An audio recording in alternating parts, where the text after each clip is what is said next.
It's like walking through life with something heavy you can't put down. Not a bag, not a burden, but a quiet script that's been etched into you since you were young. An unwritten rulebook that taught you your worth is tied to how accommodating you are. You learned early that being liked meant being easy, agreeable, quiet, helpful. You weren't given a choice. You were conditioned. Trained to keep your voice low, your needs smaller, and your presence pleasant. Somewhere along the way, being good started to mean being invisible. Love became conditional, something earned through compliance. Acceptance came only after you trimmed parts of yourself to fit what others needed. And so, you adjusted, again and again. You said yes when you didn't want to. You smiled when it hurt. You minimized yourself to avoid making others uncomfortable.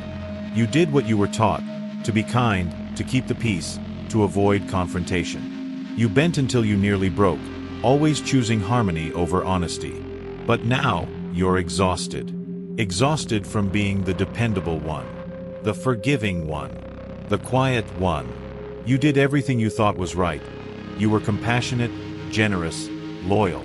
And what did that bring you? Not respect, not agency, just depletion. Because the world, as you're starting to see, doesn't reward those who are merely nice. It rewards those who know when to say no. This is where Niccolò Machiavelli steps in, not as the cold figure many imagine, but as someone who simply told the uncomfortable truth. Being virtuous is not enough. Effectiveness matters. He didn't advocate cruelty, he advocated clarity. He understood that people aren't moved by your good intentions unless they come with boundaries and resolve. If you've ever felt dismissed, overlooked, or manipulated despite your kindness, then you know exactly what he meant.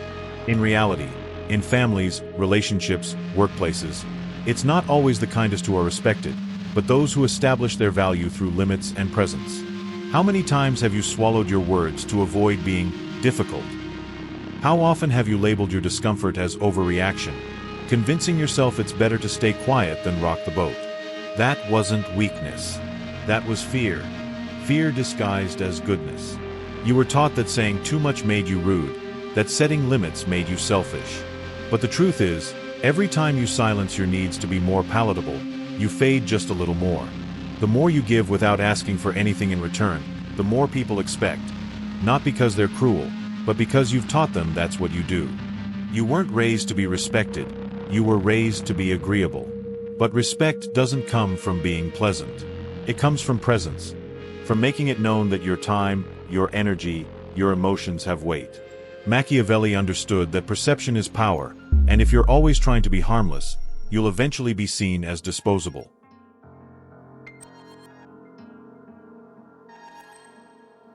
This doesn't mean you should become ruthless. It means you need to reclaim your voice. To understand that kindness without boundaries isn't virtue. It's fear. It's conditioning. And it's time to unlearn it. If this speaks to something deep within you, know this, you're not alone. You were taught that people would notice your sacrifices, that patience and selflessness would one day be rewarded. But they weren't. Because the world doesn't recognize what doesn't stand out. And you were trained to stay quiet, to never be the problem. That's not love, it's compliance. And it's not your fault. You were molded by subtle cues. The disapproving looks when you spoke your truth, the silence after you asserted a need, the praise that came when you gave in. It didn't just shape your choices, it shaped your identity. Somewhere along the way, survival turned into habit. Habit became personality. And now, you're not sure where the real you ends and the version others prefer begins. The world loves the version of you that's easy to manage, always agreeable, always forgiving, always available. Until you collapse, and then suddenly, you're called sensitive or dramatic. But they don't see that this collapse was built by years of self-erasure. The cost of being the nice one is steep. It's not just behavioral, it's psychological. Because behind the smiles, the patience, the giving, is a deep-rooted fear that if you stop being good, you'll lose love altogether. That fear drives you. It's why you stay silent when you feel violated. Why you accept less than you deserve and call it grace. Why you confuse understanding with self-abandonment. And the people you're doing this for? They're not returning the favor. They don't have to. You've made it easy for them. You trained them to expect your compliance. Every time you forgave too quickly, every time you said yes when you meant no, you taught them your boundaries were optional. And when you finally try to reclaim yourself, they resist. Not because you're wrong, but because change threatens the comfort your silence provided. But that's a sign. It means the cycle is breaking. It means you're waking up. And now, it's time to stop calling your silence peace. Time to admit that your kindness has been used as a weapon against you. This brings us back to Machiavelli, not as the villain history often paints, but as the realist who understood this painful truth. People respond to perception more than intention. You can be the kindest soul in the room, but without presence, without clarity, you'll be overlooked. People don't respect goodness alone. They respect those who combine goodness with strength. Machiavelli wrote, "Everyone sees what you appear to be. Few experience what you really are." That's the heart of it. Your intentions are invisible without boundaries. Your virtue is meaningless without voice. You must be clear about what you will and will not accept. Otherwise, people won't see you, they'll use you. You were taught to seek approval. Machiavelli teaches that survival demands respect. And respect is born from two things: clarity and consequence. If your no means something, that's power. If your boundaries are real, not suggestions, that's presence. Not cruelty, just truth. He wasn't saying to be dishonest. He was saying to be intentional. To know when to lead with your heart and when to guard it. That's not manipulation. That's maturity. That's survival. True kindness isn't about fear or submission. It's about choice. It's not being gentle because you're afraid of conflict, but because you value your peace. Power and kindness are not opposites.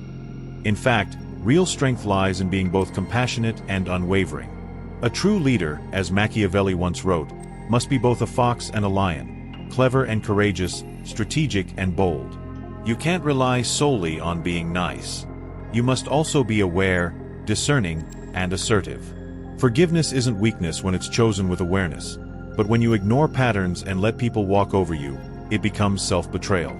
You don't earn respect by hoping others will see your value. You claim it by showing that you value yourself.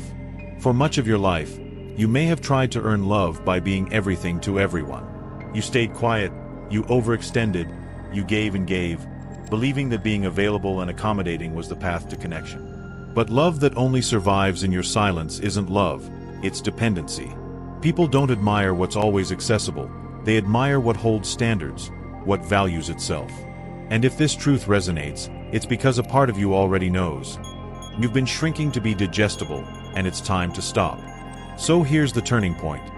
Can you stop being the nice one without becoming cold? Can you reclaim your voice without abandoning your heart? Yes, but only if you stop buying into the lie that you must choose between being kind and being powerful. You don't. You can embody both. You don't need to become someone else to be respected. You simply need to stop leaving yourself behind in the name of harmony. That's the real shift. That's the transformation that changes everything. People taught to be nice often believe they face a false dilemma. Stay silent and be liked, or speak up and be rejected. But the real choice is deeper. Will you keep molding yourself to survive others, or will you finally become someone who respects yourself? Let's get one thing clear. Kindness is not weakness, and compassion is not surrender. But when these traits come at the cost of your self-worth, they stop being virtues and start becoming weapons, turned against you. The journey to reclaim yourself begins not with volume, but with honesty. It's the quiet, steady voice that says, "This is not okay, this crosses a line," or "I'm not available for that." You speak, not to argue, but because you're done lying to yourself for someone else's comfort.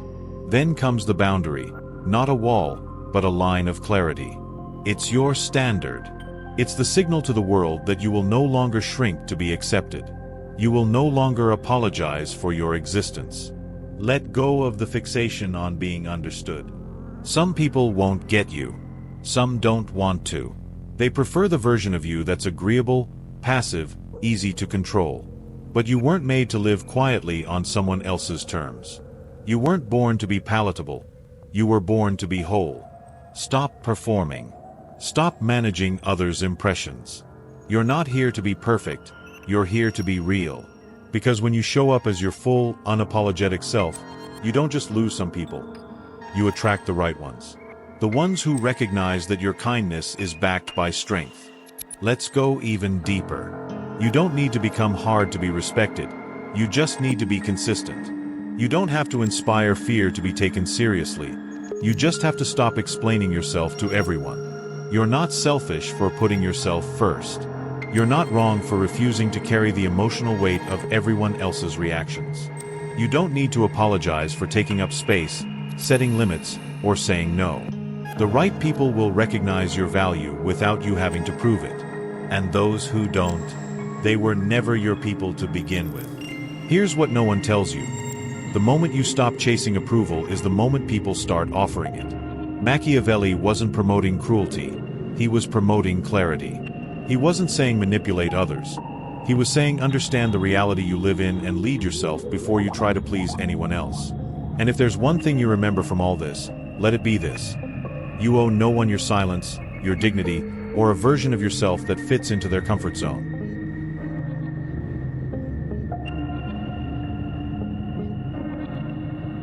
You were not made to be manageable. You were made to be meaningful. And that requires losing the approval of those who only loved your compliance in order to gain the approval of the one person who truly matters. You. This is your moment. You can keep performing, keep pleasing, keep smiling while you slowly disappear. Or you can walk away from the role, take off the mask, and declare that kindness without boundaries is not love, it's self-erasure. And you're done with that.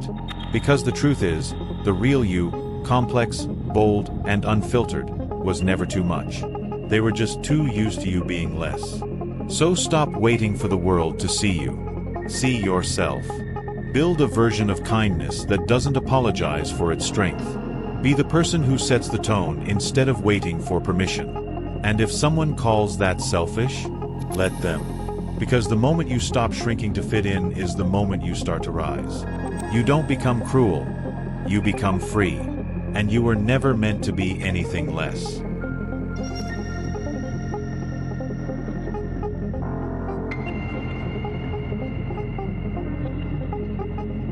Thank you for being here. Your presence means everything. If this message resonated with you, it's because you're ready to step into your strength, and we're here to walk that path with you. Don't let this be the end. Make it the beginning. Subscribe to stay connected, inspired, and empowered. There's so much more to uncover, and your journey deserves a community that gets it. Hit that subscribe button. Let's build something powerful together.